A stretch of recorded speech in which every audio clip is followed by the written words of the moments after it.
hamdan yeti Allah baɗo ko yettire o tagi dille gam kurnaɗo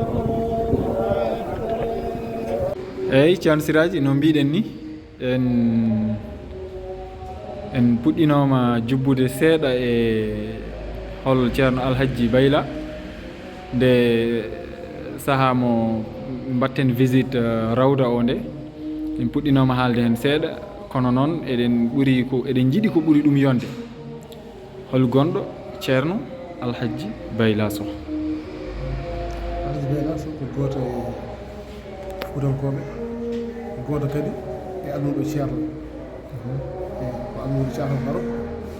ko almuɗo ceerno Hadji Moussa wonno ko Ndar kono wonno galle makko caggal mum noon ari ɗo e 1959 ari ɗo Dakar woni Wagu Ñaay ɗo caggal 1960 ari bakkuɗo wonno wadde ASM o adi mbiɗa o adori ko wonde Wagu Ñaay legal nan sarɗo wi Wagu Ñaay kono arno 59 Wagu Ñaay Wagu Ñaay caggal wi Wagu Ñaay ari waɗi bakkuɗo 1960 o sa capital waɗa affecté addama Dakar ɗo kanko eɗen ɓadini hitande nde o ari aduna kanko ari aduna ko 1918 ko ne vert 1918 kono 1918 ono waɗi woni kayitaji makko won saaha no natanno jangde nde ɗon banggue école jiiɓi taw mowni seeɗa o jangi Qur'an ha paɗi fuɗɗi yaade jangi école 1918 ko nden jibini kanko caggal o ari ɗo holno o yiyodiri e ceerno ceerno kam ɓe gandidiri ko ɓoyi guila ko ɓoyi les années 50 en kono ɓe jeyodiri e ceerno ha watti jippaɗe ɗo nde kono ari ɗo nde hitande woni ɗo nde nden wiyetede Ceerno Hammet Baba Acci Ceerno Hammet Baba Acci on tawimo ɗo ceerno yiɗi arde Dakar on Kolda yiɗi arde Dakar yinno wino aɗo ƴewnamo jaatigi haɗum ko addata kanko ceerno o noddi Ceerno Hammet Baba Acci aɗo ƴewnamo jaatigi ɗum jippi o foti ƴenmo mo arno Dakar o yonti eno nder hen noon Ceerno Baba ari ɗo wi Alhaji Bayla wima yiɗi o jippina ceerno so hakkille o wawi aha yo wawi yaɗa wawi wi aha wi nden noon windu lettre nelda ɗum Kolda ɓe windi lettre ɗe ɗum Kolda ceerno ari 1962 nam ceerno arɗo nde alhamdulillah rabbil alamin ceerno woni ɓe ardiɓe aljuma so ari ɓe jahat gara moské jartiri ɗum juuloye to ɗum juma woni moské mawɗo danejo gonɗo ñartalle o on ɗum juulono juma kam ha o jama ko ɓoyɗo ndeke jooni ceerno ɗon ɗo ha faye vodde o wurto Madina o wi ceerno so yeehi goɗɗo jumta jama ɗum jama no caggal ɗon ala à partir de jour salo woɗɗum jama yo juɗɗo jama kadi sukaɓe kadi on sa jagganno banggue goɗɗo wi goɗɗum juural e nder galle he waɗen jama ɗum so yeehi Madina wicce Madina so Allah jaaɓi o addamo almudo mo ganduɗa o wallodiri e makko o waddama almudo mo wallodiri e makko nam caggal o yeehi Madina leddimo Ceerno Abdou Aziz Kane Ceerno Abdou Aziz Kane ko almudo ceerno ko kolaɗo ceerno o leddimo Ceerno Abdou Aziz Kane arde omo junno holon e Ceerno Abdou Aziz Kane en Ceerno Abdou Aziz Kane gonduɗo e ceerno ganduɗa ɗo tan e dendali nam saabu ene woodi Ceerno Abdou Aziz Kane galoya wadde ko Ceerno Abdou Aziz Kane gonduɗo e ceerno Ceerno Abdou Aziz Kane gonduɗo e ceerno hande o nam nam on ceerno adduno ɗo 1961 ne jangguine galle he Qur'an ene juula e galle he jama o nam ɓe goori noon ha 1962 ceerno wi haka yonti hen kadi dañen nokku mo dowɗen Allah ɓe kawrata wona galle eko jumaɗo on saaha ɓe daari hen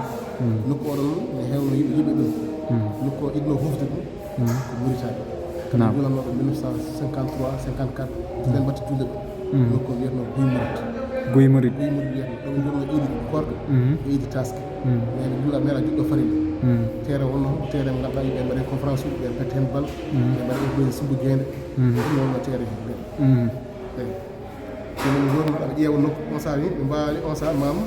mijonoɓe ni ɓe mbawi heɓde oɗo nokku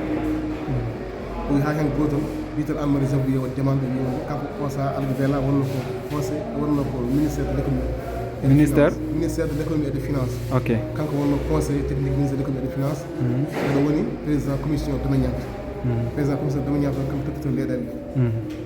eyi caggal mum o immi o namdi musidɗo mo goto o wi wonno holno heɓirte nokku sa yiɗi nokku holno keɓirtama bange kayitaji burtaɓe noon kamɓe jii comme kufno nokku ɓe ngawal kayitaji bange lawol ɓe garat kono juulen so gasi ɓe yaha on namde musidɗo ko holno nokku heɓete holno on nokku mbaɗata heɓa ɗum on nokku de a wawi heɓde mo sowona mbaɗa association kadi association il faut hon association jeeyaɓe leegal ɓe on saaha noon wiye chef de quartier gonoɗo wiyete ko élage aline badara ndiaye on wonno chef de quartier goɗɗo o wiye on haalde on rendanimo dentereji timeɗɗi signature addi tottima foti komi dentereji caggal mo ƴetti dentere wiyete alaji oumar an ƴetti dentere cheikh basi kan doon wiyete dentere alaji ousmane gadio wiyete dentere alaji sitta won wiyete dentere sitta wiyeteɗo ousmane sow alaji ousmane sow wiyete alaji ousmane lab ƴetti ɗen sen jeeya woni membre de bureau heddiɓe woni membre sembe woni créé association wiyete association communauté musulman de bokk anani woni créé association o waɗi demande bayi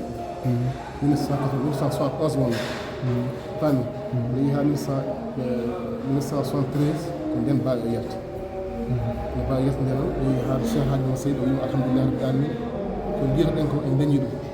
hankkadi en dañi nokku mo ganduɗa eɗen genda eɗen daw hen allah ɗo ceerno weltima waɗi ha weeti noddi bato noddi moɗo madina heew wi kam weltima ɓeɗe kam golle kam duwonade kono andu makko alaji beela ñanden fodde ceerno weltade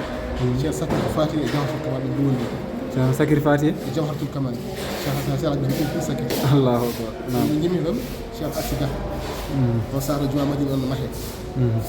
mbi ha juma madina o para on saaha ga waɗi entamé ga fuɗɗede golle nden hen noon ha joni on 73 aɓe continue ɓe juuɗe juma jo gara masa yaltede ha hen gotel wonno 1975 ceerno cheikh haji mo seydi wonno cheikh hamadou mansour e alaji beela ɓe jaadi juma yatel pour juulen ƴetti ɓe tawi juma o juulama almami o fadani ceerno ɓe garti ga cheikh hamadou mansour fellifi inchallahu taala aljuma paaɗo juulde juma nokku ceerno hamdoul mansour ba nder hen nde yontere ɓe ndendini hunde heeni barakel ngel barak gonoɗo ɗo ndeno aljuma ari le 22 novembre 1975 cheikh hamadou mansour huddini en juuli ɗo juma ɓe woni fuɗɗo juulde juma on saaha juma barak ɓolo wonnoɗo ha 1978 ɓe ndendini ɓe mbaɗi miro waɗa yante barakel ngel hano caggal ceerno 1982 ɓe mbaɗi pose premier pierre ɓe mbaɗi pose premier pierre gardugol si abdoulaye sy dabba ceerno moutaga thiam cheikh abdou aziz ceerno men oɗo khalifa oɗo ceerno ousmane thiam cheikh hamadou mansour ka fof taw allahu akbar on saaha ɓe mbaɗi pose premier pierre o waɗa fondement ɓuri en 1987 ɗon goori ene yaha ha ñalawma hannde o alhamdulillah rabbil alamin hannde koɗo timmi kono golle en ligguey o tila fuɗɗa yahano daro ha makko heeɓi 2017 waɗi hen golle tiiɗe payidini kanko makki sa kanko jokkiri juma o wadde haɗa arde juma o ko tawi ɗo bolon 2 milliards tawi juma o ma finition hakko ɗum heddade hen e galleɗi mbaɗaɗo caggal mum fof nan ɗo wonno tawi no fodde bolon 2 milliards kadi ɗum ɓenni kadi cheikh hamadou mansour o darima juma e darde tinde golle makko fof ene wona ceerno ceerno ene wonde e hoore mum alaji beela kamɓe tato ɓe daari hen darde tinde darde wonde fayida kamɓe tato fof an waɗi min jiiɗi jalti aduna ya yimɓeɓe yaafo kono darde darde tinde ɗum ɗo jiiɗa ɗo fof golli ɗon e enen kam tawde min hunde fof gasi ɗum golli ha paɗi fof golli ɗum machallah yimɓe mum e peejo fof kañum ɗo tabarkalla machallah est ce que aɗa ɓadini inɗe gollannoɓe jumaɓe ko holɓen e holɓen baŋnge masaŋeɓe to baŋnge ɓe resndede golle baŋnge resndede golle golle adiɓe 1973 cheikh haji mo seydi radiallahu taala anhu halfinno ɗum ko alhaji beyla ceerno hamdou mansour kamɓe ɗiɗo halfinno golle jumaɗe ene yaha noon kamɓe nan ne yaha ha 1991 on sa fondation ɗintam daka waɗa créé e gargol ceerno jinnaɗe men ceerno asis ceerno heɓɓiti golle jumaɗe won on sa fondation kam joguino golle jumaɗe kam joguino golle daka foof kañum joguino dari hen darde timɓe ligguey machallah fodde mum ha 2017 Macky Sall heɓɓi ha ɗum ni ko darde cheikh abdou aziz kanko dari ko Macky Sall wona ɗum dendal ngal ha Macky jaɓanima ƴettu nam ha ñalawma hande hunde noon yaari machallah ceen siraji on jarama no fewi min beltima sikki ala hoccama no fewi e histoire ɗum ɗo saabu min hooram ko kalɗa ɗo ko mi andano ɗum eyyi kono hunde foof ko jangde a tinnima no fewi annene gonkama ɗo e galle he itti sabu aɗa wawno wonde ɗo mbasa andude hen hay batte kono vraiment so Allah timmima on jarama yo Allah yo moƴƴere kadi Pular English weltanima on onon foof e interview mon Mouhamadou Ali jaari on suivroɓe ɓe kadi jaari on no feewi sabu ko onon goni sembe wawde wadde en oɗo vidéo eyyi gila nde jiɗɗen wadde vidéo o min kalni on ɗum gila nden mbaɗɗon en promettre inchallah so ɗum yontima e mbaɗ foof noon e fadde e wasde wadde accès on tinnima on mbaɗi feere ha woni kadi eɗen gandi koye golle wona koye e ɓena e travaux ɓe gaynani kono en baddi hen ha en mbaɗi sabu eɗen gandi so ɓuuri ɗo tan accès ene wawi sattude janggo tan accès ene wawi sattude ɗum sabu ko ɓawo janggo wonayta inauguration eyyi ɗum noon yo Allah yettin. Assalamu aleykum wa rahmatullah. Ceerno Mouhammad Abdoul Jabbar min calminima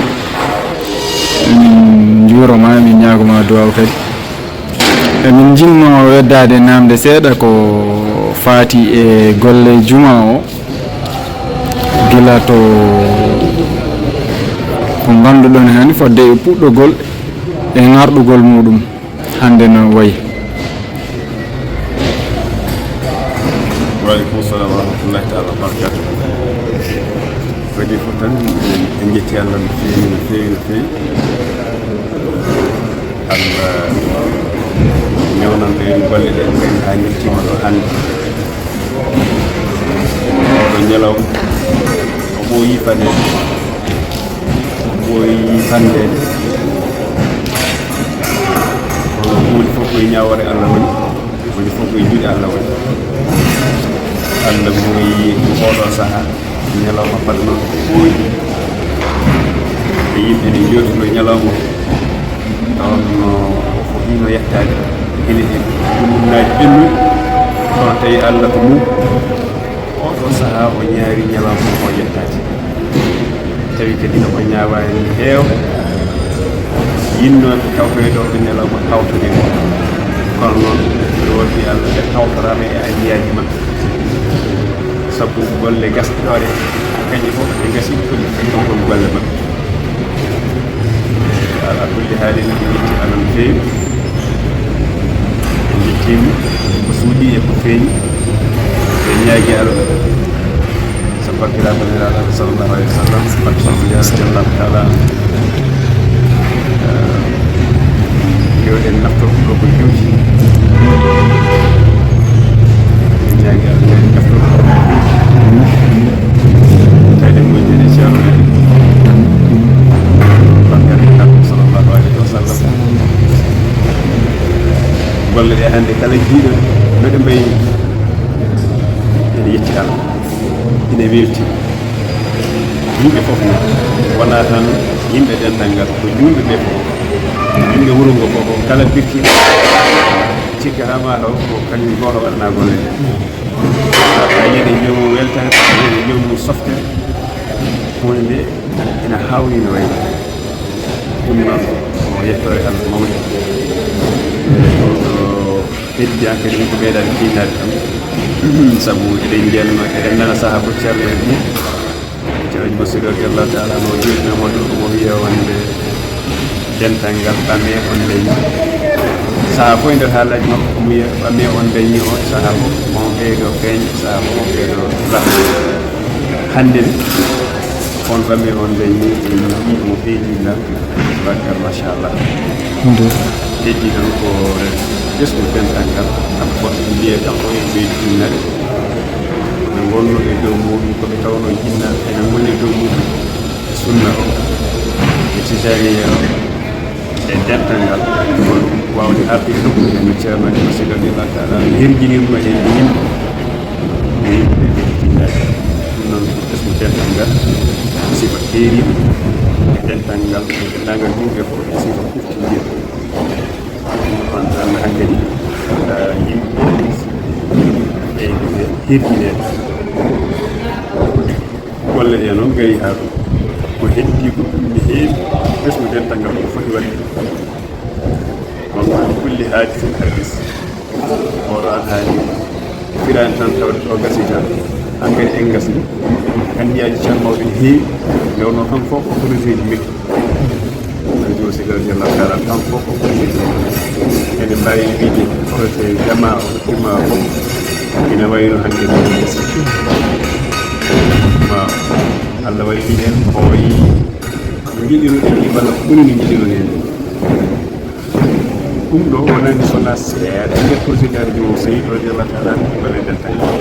ko heddi ko nani yeeso men tan faji en ɗum nde kadi heddi ko yiɗi kuccano inchallahu taala